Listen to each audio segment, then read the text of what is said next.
nací en Salinas y me crié en Gilroy. Y mi papá es de Colombia y mi mamá es costarricense.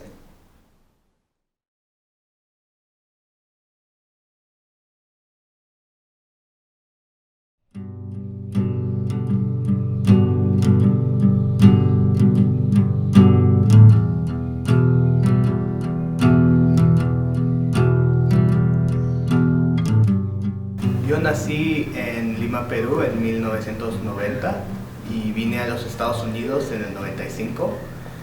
Mi papá es argentino, mi mamá es peruana y vinimos a los Estados Unidos para buscar una mejor vida.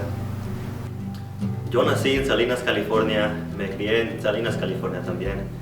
Mis padres son de México y es ahí donde aprendí cómo hablar español.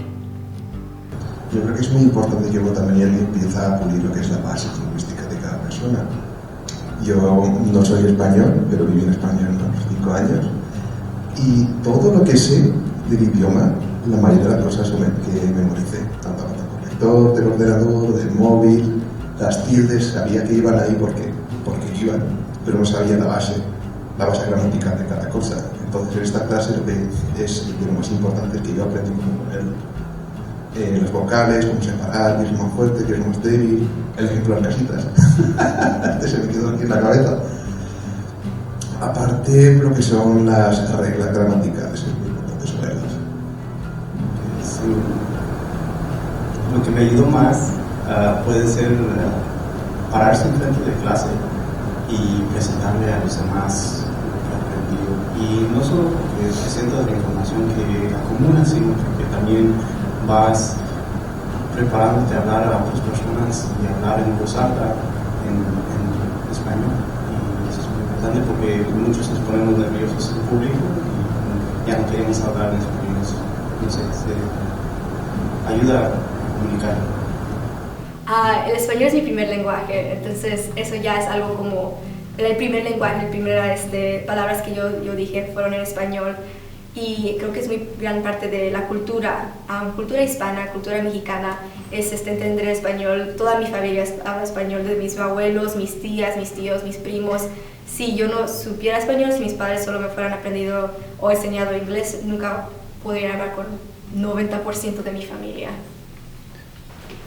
Yo siempre entiendo todo, 100%, pero a veces tengo que recordarme de unas palabras para terminar mis frases y también practicar hablando para que no me enrede tanto mi lengua. Yo esta clase tengo una metáfora por ella para explicarla. Es como si somos un niño pequeñito en su primer día de clase, nos deja la familia, empezamos a llorar, tenemos miedo, tenemos temor a todo. Y esta clase es como el profesor o el monitor que coge al niño de la mano, lo lleva a clase, le da tranquilidad, le da como apoyo, le defiende. Es como esa mano que te lleva de un lado a otro, que te da la confianza, que te da lo necesario para seguir, como te enseña a andar en este mundo de hispanohablantes y a una persona de nivel. Yo veo que es como fundamental. Me divertí mucho en esta clase y creo que es un buen manera de aprender con otros.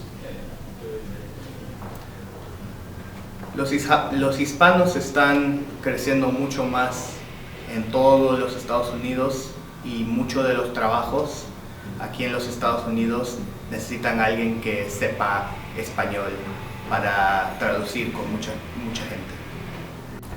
Con mi familia y mis amigos me comunico la mayoría en inglés, aunque si ellos nomás hablan en español, entonces me comunico en español con ellos. De un día a otro uno lo puede aprender, entonces eso va de paso en paso, en brick en brick, bloque en bloque, poco a poco va subiendo. Entonces el ambiente que se creó en esta clase es muy familiar, de mucho compañerismo, la gente se preocupa el uno por el otro, siempre estamos ayudándonos el uno al otro. Si uno tiene una duda, pues el otro le ayuda. El trabajo en grupo no es un trabajo en grupo, vamos a hacerlo y nos vamos ya, que nos aburrimos, no es así. En esta clase estamos todos ahí. Si es un trabajo grupal, pues uno hace una cosa, otro hace otra, Luego se juntan todas las ideas juntas y si hay un error, pues los corregimos entre nosotros y el resultado es brillante, la verdad. El español es importante para mí porque me da la oportunidad de ser bilingüe. Ser bilingüe es importante porque me da la oportunidad de vivir en mi país, comunicarme, pero a la misma vez seguir practicando el español, que fue mi primer idioma. Personas a veces nos olvidamos de dónde somos y de nuestro pasado, pero nuestro pasado siempre nos puede ayudar a hacer un mejor futuro. Yo creo que los hispanohablantes deberían de aprovechar esta oportunidad, ese tesoro que tienen en sus manos. Es un idioma muy importante, es de los idiomas más hablados del mundo, y yo creo que si se apunta a un nivel que no sea hispanohablante es un error. Y como una regla general que tengo en la vida, ya tienes el no, entonces hay que ir por el sí. Entonces tú, si te metes en una clase que ya hablas español y estás aprendiendo una mesa, estás desperdiciando tu tiempo, pero desperdiciando el tiempo del profesor y de tus compañeros. Es mejor lanzarse a la piscina, no tener miedo, empezar, que es lo más importante. Es mi punto de vista. Mi primer idioma fue español, pero con el tiempo me hablé mucho más en inglés, y estas clases me están ayudando como practicar, a escribir, a leer y hablar en español, que fue algo que me faltó en los últimos 20 años de mi vida, como practicar el español. Esta clase me ha ayudado cómo escribir el español, la ortografía, cómo alejarme de los cognados falsos, y ojalá sea algo que pueda seguir practicando para seguir adelante con mi español. La clase fue de tanta ayuda, me ayudó suficiente porque yo anteriormente a tomar la clase sí, yo tenía previamente años del español que tomé en la preparatoria, pero aún así había mucho que yo no había aprendido, que me faltaba más práctica, como los acentos. Yo no había todavía aprendido de los hiatos y de los diptongos. Es algo que fue muy útil para mí también. La estructura de las frases, de las oraciones, es algo que tanto me ayudó, y incluso todavía sigo empleando todo eso en mis trabajos de la clase, y si no fuera por la clase hubiera sido muy útil,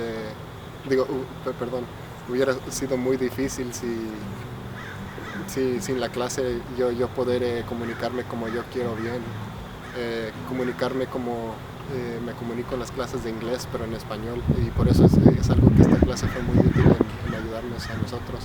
Y también nos ayuda mucho a aprender más de nuestra propia cultura, que es algo muy importante, porque muchos de nosotros hispanohablantes que nacimos aquí en Estados Unidos, nos olvidamos algunos de nosotros no buscamos nuestra cultura o se nos olvida, y esta clase nos dio la oportunidad de sentirnos orgullosos de nuestra cultura, y también eso me hizo algo que me gustó mucho y nos ayudó mucho.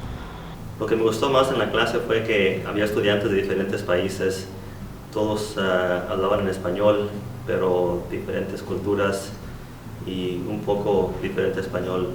Me ayudó a mirar los diferentes idiomas, las diferentes maneras de hablar español. Lo que me gustó más de la clase es que hay mucha energía entrando a la clase y todos están en buen humor, todos están contentos para aprender, y el maestro es muy, muy amable y quiere enseñar.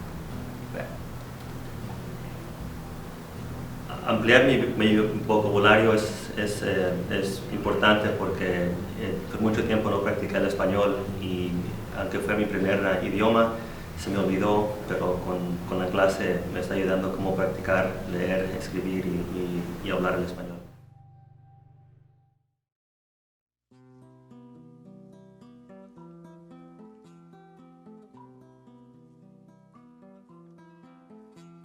Soy un ajiaco de contradicciones. I have mixed feelings about everything. Name your tema, I'll hedge. Name your cerca, I'll straddle it like a cubano. I have mixed feelings about everything. Soy un ajiaco de contradicciones. vexed, hexed, complexed, hyphenated, oxygenated, illegally alienated. Psycho soy, cantando voy. You say tomato, I say tu madre. You say potato, I say pototo. Let's call the whole un hueco, the thing a cosa.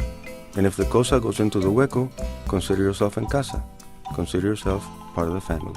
Soy un ajiaco de contradicciones, un puré de impurezas. A little square from Rubik's Cube que nadie nunca acoplará. Cha cha cha.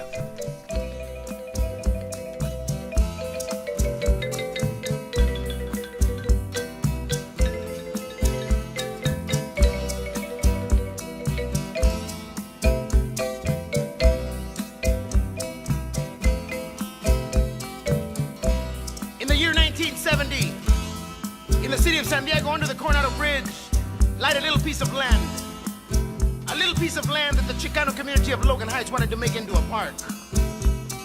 A park where all the chavalitos could come and play in, so they wouldn't have to play in the street and get run over by a car.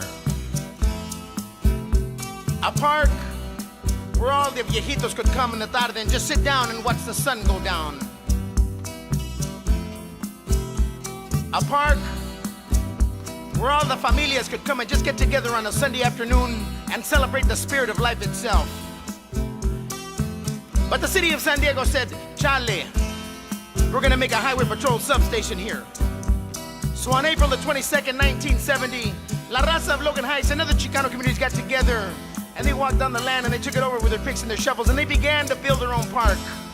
And today, almost 20 years later, that little piece of land under the Coronado Bridge in San Diego is known to people everywhere as Chicano Park. ¡Órale, raza! ¡Vamos al parque! Yeah. It began in 1970 under the Coronado Bridge en mi barrio in San Diego, where my people began to fight for Chicano Park, for Chicano Park.